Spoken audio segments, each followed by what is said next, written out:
हलधर नाग की कहानी, जो गमछा और बनियान पहने नंगे पैर पद्मश्री पुरस्कार लेने पहुंचे थे।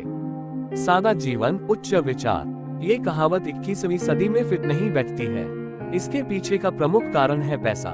इंसान आज सिर्फ और सिर्फ पैसों के पीछे भाग रहा है, लेकिन इस देश में एक ऐसा इंसान भी है जो काबिल होने के बावजूद धन दौलत की इस मोह माया से खुद को कोसों दूर रखता है।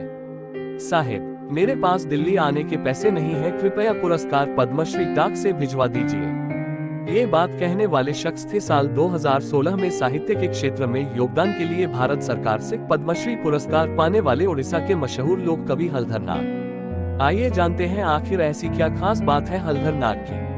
5 साल पहले की बात है। सफेद धोती, गमछा और बनियान पहने हलधर नाग जब नंगे पांव राष्ट्रपति प्रणब मुखर्जी से पद्मश्री पुरस्कार ग्रहण करने पहुंचे, तो उन्हें देखकर हर किसी की आंखें फटी की फटी रह गई थी। इस दौरान देश के न्यूज चैनलों पर इस बात की बहस चल रही थी कि आखिर एक काबिल इंसान ऐसा जीवन जीने को क्यों मजबूर है। कौन है हलधर नाग? उड़ीसा के रहने वाले 71 वर्षीय हलधर नाग कोसली भाषा के प्रसिद्ध कवि हैं। इनका जन्म सन 1950 में उड़ीसा के बारगढ़ जिले के एक गरीब परिवार में हुआ था। महज 10 साल की उम्र में माँ बाप का देहांत होने के बाद उन्होंने तीसरी कक्षा में ही पढ़ाई छोड़ दी थी। अनाथ की जिंदगी जीते हुए एक ढाबा में जूठे बर्तन साफ कर कई साल गुजारे। इसके बाद हलधर नाग ने 16 साल तक एक स्थानीय स्कूल में बावर्ची के रूप में काम किया। कुछ साल बाद उन्होंने बैंक से 1000 रुपये कर्ज लेकर स्कूल के सामने ही कॉपी, किताब, पेन और पेंसिल आदि की एक छोटी सी दुकान खोल ली।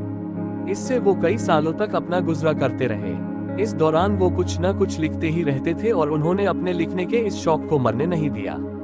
सन 1990 में हलधर नाग ने अपनी पहली कविता डोडो बरगच, द ओल्ड बनियान ट्री लिखी। इस कविता के साथ उन्होंने अपनी 4 अन्य कविताएं एक स्थानीय पत्रिका में प्रकाशन के लिए भेजा और उनकी सभी रचनाएं प्रकाशित हुई। इसके बाद उनके लिखने का जो सिलसिला शुरू हुआ वो आज तक जारी है।